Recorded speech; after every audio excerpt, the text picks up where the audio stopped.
কক্সবাজার টেকনাফের সাপড়ির দ্বীপে বেশ কয়েকজন তরুণ ও কিশোরের পরিবারে চলছে আহাজারি। দালালের খপ্পরে পড়ে অবৈধভাবে মালয়েশিয়া যাওয়ার প্রলোভনে ৮ থেকে ১০ দিন ধরে তাদের কোনো খোঁজ নেই। সম্প্রতি আন্দামান সাগরে ট্রলার ডুবিতে হতাহতের খবর পাওয়ার পর ওই পরিবারগুলোতে নেমে এসেছে শোকের ছায়া। বেশ কয়েকদিন আগে টেকনাফ ও কক্সবাজারের বেশ কয়েকজন কিশোর বাড়ি থেকে বের হয়ে আর ফিরে আসেনি। ধারণা করা হচ্ছে তাদের সংখ্যা প্রায় ২০ থেকে ৩০ জন। বিভিন্ন মাধ্যমে পরিবারগুলো জানতে পারে তাদের সন্তানরা দালালদের খপ্পরে পড়ে সাগরপথে মালয়েশিয়ার জন্য রওনা দিয়েছে। কয়েকদিন ধরে আন্দামান সাগরের ট্রলার ডুবিতে হতাহতের খবর ছড়িয়ে পড়ার পর পরিবারগুলোতে চলছে আহাজারি।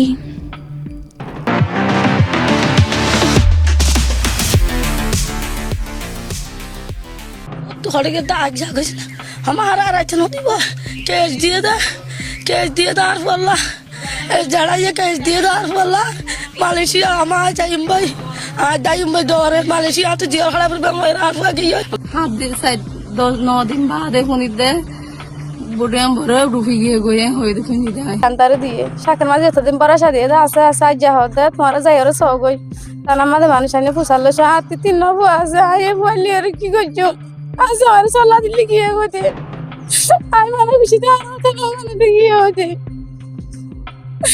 আতি তিন না ঘুরাবো আছে আর সবার মতো কি নাই দুঃখের বিষয়ে কষ্টের বিষয়ে করতে গিয়ে গতে আই মুন্ডা দিল ছাপরা মুন্ডা দিল আর ফুয়াওয়া পাসপোর্ট করে আরে অথবা সৌদি আরব অথবা মালয়েশিয়া ফাটাই বললা পাসপোর্ট করে দিলাম।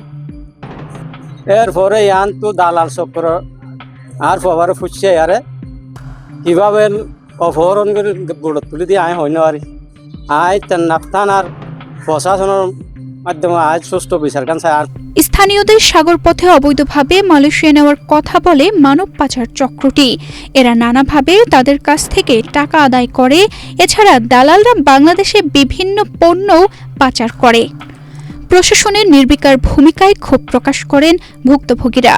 দালাল যে দালাল আজকে যে দালালের আমরা অভিযোগ করতেছি এই দালালটা ছোট দালাল না, উনি অনেক বড় দালাল।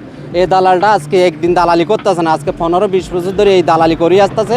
উনি বাংলাদেশের জিনিস পর্যন্ত উনি বর্মার মাঝে পাচার করে, মানে তেল ডাল চাল মানে ফাঁস সিমেন্ট সব কিছু উনি দালালি মাধ্যমে উনি পাচার করে বর্মায়। কিন্তু আমরা চাইতেছি এই দালালটা যদি এই বন করা হয় কিন্তু আমাদের দেশের সম্পদগুলো রক্ষা হবে, আর আমাদের দেশে যারা গরিব নিরহ মানুষ আছে এগুলো যেন আর এরকম মৃত্যুবরণ না। তো আমাদের মানে 3টা ছেলেকে এখান থেকে এলাকা থেকে কাজে নিয়ে গেছে বলছে, নেওয়ার পর ওদেরকে চূড়ান্ত করে মালয়েশিয়া প্রচার করে দিছে। ওখানে নাকি ওদেরকে অনেক মারধর করছে, অনেক কিছু করার পরে চূড়ান্ত করে ওকে মেরে ফেলা হয়েছে আমার একটা ভাইবোনকে, মোহাম্মদ আবদুল্লাহ নামে, ঠিক আছে। তারপর ওদেরকে এরকম করার পরে মানে একজন ভালোভাবে সুস্থভাবে পাঠাইছে, আর একজন মারা পাঠাইছে, একজন ওখানে জেলে রেখে দিয়েছে। এখন আমরা বিচার চাই, মানুষদের কাছ থেকে অনেক ভিক্ষা করে টাকা তুলে ওদেরকে টাকা দিয়েছি। তারপর ওদের কক্সবাজারের মানব পাচার চক্রের বিরুদ্ধে আইনগত ব্যবস্থা নেওয়ার কথা জানিয়েছেন পুলিশ প্রশাসন। যে কক্সবাজারে বিভিন্ন মানব পাচার চক্র সক্রিয় হয়ে কাজ করছে, তো আমরাও আপনাদেরকে প্রতিশ্রুতি দিচ্ছি যদি মানব পাচার চক্র সক্রিয় হয়ে কাজ করে আমরা অবশ্যই এই সকল চক্রের বিরুদ্ধে যারা এটার সাথে সম্পৃক্ত বা বিভিন্ন ঘটনা যেগুলো আপনারা বা বিভিন্ন মাধ্যমে জানতে পারছি সেটার বিরুদ্ধে আমরা অবশ্যই আইনগতভাবে আইনের ভিত্তিতে ব্যবস্থা গ্রহণ করব।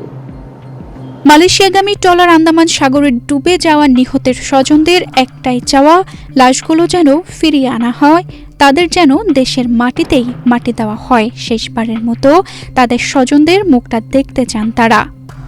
তানজিদা রহমান, ইনায়া, বাংলাদেশ প্রতিদিন।